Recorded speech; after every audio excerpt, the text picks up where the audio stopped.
Ayan. Look at my Biko, my own version. My Biko version. Glutinous rice. Biko ito guys, kaya lang wala akong brown sugar.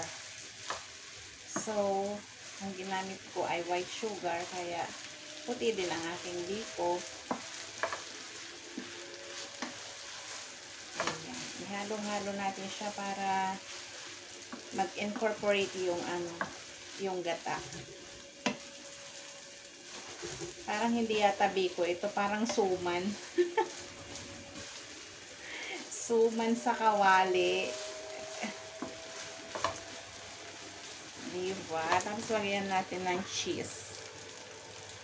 Para naman malinam-nam. O, diba? Tapos yung cheese ko pa yung palaman na sliced cheese. Saan ka pa? Hindi pa maparaan. Maparaan na kunyang.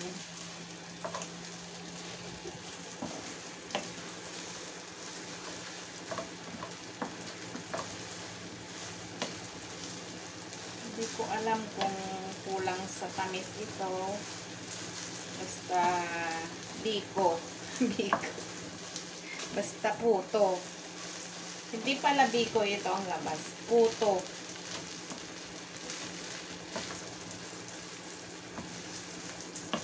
Or suman. Diba? Kasi hindi naman siya brown. Naging yellow tuloy. Dahil sa cheese. Invento ka, girl. Ganun talaga kapag nagtitipid. Kailangan mag-invento.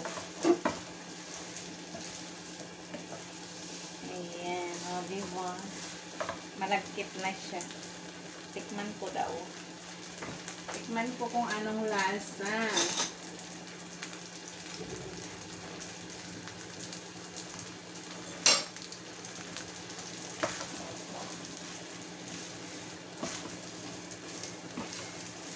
Kulang sa tamis.